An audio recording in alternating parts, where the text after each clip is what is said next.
안녕하세요. 돈 되는 상식입니다. 드디어 정부의 긴급재난지원금 지급에 관한 세부사항이 발표되었습니다. 정부는 2020년 5월 4일 긴급재난지원금을 지급한다고 밝혔는데요. 기초생활수급자 등 저소득층 270만 세대에는 5월 4일 현금으로 지급하고 그 외 1900만 세대에는 5월 11일부터 신청을 받아서 5월 13일부터 지급하겠다고 발표했습니다. 이는 정부에서는 2020년 3월 30일에 정부 긴급재난지원금을 지급하겠다고 발표한 이후 총선이 끝나고 이제 조금씩 가닥이 잡히는 것 같습니다. 우선 영상을 시청하시기 전에 좋아요, 구독 꼭 부탁드려요.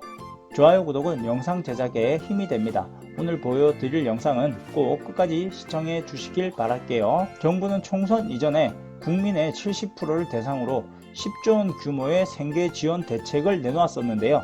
이번 총선이 끝나고 정부 여당에서 전 국민에게 100% 지급 확대안을 내놓으면서 정부와 여당이 계속된 줄다리기를 하고 있는데요. 4월 25일이 확정이 되었습니다. 4월 25일 긴급재난지원금 지급 관련 일정을 공개했는데 긴급재난지원금을 전 국민으로 확대하여 지급하기로 결정이 되었네요. 지급 금액에 대해서는 변함이 없습니다. 한번 살펴볼게요. 긴급재난지원금은 1인 가구부터 4인 가구 기준으로 차등 지급을 하도록 했었는데요. 1인 가구의 경우는 40만원, 2인 가구는 60만원, 3인 가구는 80만원, 4인 가구의 경우는 100만원을 지급한다고 밝혔습니다. 지급 방식은 현금 지급이 아니고 카드, 상품권, 소비 쿠폰을 지급한다고 합니다. 정부에서는 5월 중에 지급할 것이라고 이야기를 하고 있는데 이번 추경안이 임시국회 기한 5월 15일 전까지 조속히 통과되지 않으면 다른 방법으로 준비를 계획 중이라고 합니다. 일선에서는 대통령 긴급재정명령권 발동에 대한 이야기도 나오고 있는데요.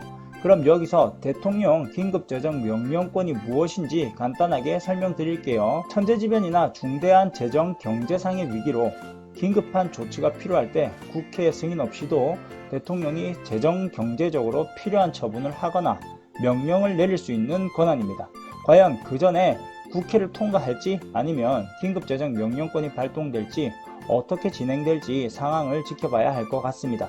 현재 전국민 100% 확대 지급으로 바뀌면서 달라진 것들이 있는데요. 우선 정부의 국채 발행입니다.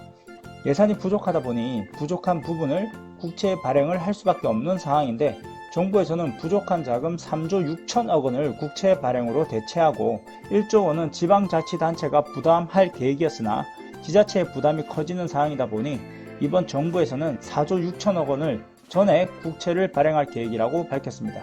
소득하의 70%를 지급 기준으로 추진했던 예산에서 전국민 100%로 확대되면서 소득 상위 30%에 대한 지원금 마련이 가장 큰 재정적 부담이었는데요. 정부는 국채 발행과 상위 30%를 포함한 국민들에게 자발적 의사에 따라 지원금을 신청하거나 신청한 이후에 기부할 수 있는 대안이 논의되었습니다. 아예 신청하지 않거나 신청하고 다시 기부할 수 있다는 이야기인데 이렇게 기부한 재정은 고용 유지와 실직자 지원 등 더 시급한 곳에 활용하겠다고 밝혔습니다. 기획재정부는 이는 긴급재난지원금의 특성상 하루라도 빨리 확정 지급해야 할 사안의 시급성, 정치권에서의 100% 지급 문제 제기, 상위 30%의 국민들의 기부 재원이 더 귀한 곳에 활용될 수 있는 대안의 성격 등을 종합적으로 감안한 것이라고 밝히면서 자발적 의사에 따라 지원금을 신청하지 않거나 신청한 이후에 기부하신 국민들께는 관련 법령 소득세법에 따라 기부금 세액 공제를 적용할 방침이라고 합니다. 일반적인 소득세법 기준은 15% 세액을 돌려받는 것인데 100만원을 기부했다면 15만원을 돌려받는 개념이라고 보시면 됩니다. 또한 기재부에서는 이러한 방안이 국회에서 신속하게 논의되어 조속히 통과될 수 있도록 국회의 협조를 요청드리며 정부도 긴급재난지원금이 국민들에게 최대한 조속히 지급되도록 만반의 준비를 하겠다고 밝혔습니다. 이에 따르는 추가 재원 소요는 국채 발행 등을 통해 조달하고 기부금을 모으기 위한 법률 재개정 등을 법적 보완을 추진하겠다고 밝혔습니다. 하지만 이 또한 아직 100% 확정이 아니라는 겁니다. 정부는 왜 국민들의 답답한 심정을 모를까요? 오늘 발표한 긴급재난지원금의 지급은 2차 추경안이 4월 29일까지 통과되어야지만 가능하다고 하는데요. 여전히 쉽지 않아 보입니다. 조속한 처리가 늦어지고 5월을 넘어가게 된다면 긴급재난지원금의 긴급이라는 말이 무색하게 될지도 모르겠네요. 그럼 오늘 영상은 이것으로 마치겠습니다. 영상에 도움이 되었다면 좋아요, 구독 꼭 부탁드릴게요.